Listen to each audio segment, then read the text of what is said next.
មានថ្ងៃមួយខ្ញុំបានស្ដាប់ចំដោយចៃដន្យពីអ្នកគ្រូពេទ្យម្នាក់គាត់និយាយពីការចាប់ផ្ដើមអាហារដំបូងរបស់ក្មេងនៅពេលដែលគាត់ញ៉ាំបបរដំបូងអញ្ចឹងអាហារដំបូងរបស់ក្មេងគាត់ណែនាំឲ្យចាប់ផ្ដើមជាមួយនឹងបន្លែបៃតងព្រោះបន្លែបៃតងវាមានក្លិននិងមានរសជាតិដែលពិបាកទទួលយកជាងបន្លែផ្សេងគាត់ប្រាប់ថាយើងចាប់ផ្ដើមជាមួយបន្លែបៃតងកូនយើងនឹងអាចញ៉ាំបន្លែបានព្រោះអាហារផ្សេងឬក៏បន្លែផ្សេងដូចជាល្ពៅដូចជាដំឡូងដូចជាការ៉ុតដែលភាគច្រើនម្ដាយទូទៅគាត់ដាក់ហ្នឹងគឺវាជារបស់ដែលមានរសជាតិឆ្ងាញ់ហើយងាយញ៉ាំអញ្ចឹងមិនបាច់បារម្ភទេក្មេងនឹងអាចញ៉ាំបាននឹងអ្វីដែលគាត់និយាយបន្ទាប់មកខ្ញុំក៏ចាប់ផ្ដើមអនុវត្តលើកូនទាំងពីររបស់ខ្ញុំហើយខ្ញុំឃើញថាវាពិតជាបានផលគួរសមដែរខ្ញុំអនុវត្តលើកូនទាំងពីរអញ្ចឹងបច្ចុប្បន្នកូនទាំងពីររបស់ខ្ញុំគឺគាត់ញ៉ាំបន្លែបៃតងបានជាច្រើនមុខជាពិសេសកូនទី2នេះគឺគាត់រត់ទៅញ៉ាំបន្លែបៃតងបានល្អជាងបងស្រីរបស់គាត់ទៀតហើយខ្ញុំបន្តឲ្យគាត់រឿយព្រោះកូនទី1មិនបានឲ្យជាប់ណាស់ណា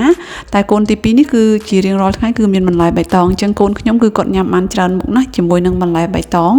ហើយនឹងផ្លែឈើអីផ្សេងហើយដូចកូនខ្ញុំនេះគឺអាហារប្រចាំបន្លែប្រចាំរបស់គាត់គឺមានដូចជាប័រពោតបារាំងស្ពៃពូលែងហើយនឹងបន្លែខ្លះមួយចំនួនទៀតតែស្លឹកបាសស្លឹកអីខ្ញុំអត់សូវបានដាក់ដោយសារគាត់ទៅពីអត់ដាច់ដល់គាត់ទៅពីអត់ដាច់អញ្ចឹងទៅវាបានតែរសជាតិអញ្ចឹងខ្ញុំដាក់អាហារណាដែលផុយបន្លែបៃតងប្រភេទដែលផុយដែលគាត់អាចទៅពីបានអញ្ចឹងគឺគាត់ញ៉ាំប្រចាំចង់រាល់ថ្ងៃមួយថ្ងៃជួនកាលអាច2ពេលអាច3ពេលហើយមានពេលខ្លះខ្ញុំក៏ឲ្យម្រះឲ្យគាត់ចឹងទៅតែគាត់បដិសេធមិនញ៉ាំទៅគាត់ញ៉ាំភ្លក់តែម៉ាត់គាត់ក៏ខ្ជិលមកវិញចឹងតែបន្លែផ្សេងទៀតបើសិនជាអត់មានរសជាតិល្វីងទេគឺគាត់អាចញ៉ាំបានច្រើនមុខគួរសមដែរ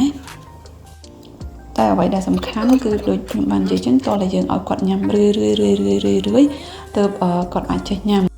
នៅពេលដែលខ្ញុំធ្វើម្ហូបឲ្យកូនឌូបាយឲ្យកូនបើឧទាហរណ៍ថាថ្ងៃណាដែលអត់មានបន្លែបៃតងសោះក៏ខ្ញុំយកស្លឹកខ្ទឹមយកអីមកដាក់ឲ្យដែរដើម្បីឲ្យគាត់ស៊ាំជាមួយក្លិនបន្លែបៃតងហ្នឹងហើយរាល់ពេលដែលមានម្ហូបដែលមាន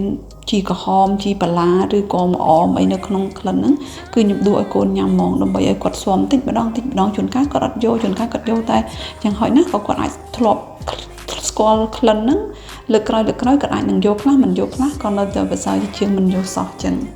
អ្នកគ្រូពេទ្យក៏បន្ថែមទៀតផងដែរថាការញ៉ាំបន្លែបៃតងមិនមានកំណត់ទេថាប៉ុណ្ណាញ៉ាំទៅអាចខូចសុខភាពគាត់មានតែណែនាំថាញ៉ាំកាន់រឹតតែច្រើនរឹតតែល្អទាំងមនុស្សចាស់ទាំងកូនក្មេងអញ្ចឹងយើងឲ្យកូនញ៉ាំបន្លែបៃតងឲ្យបានច្រើនដើម្បីឲ្យកូនសុខភាពល្អ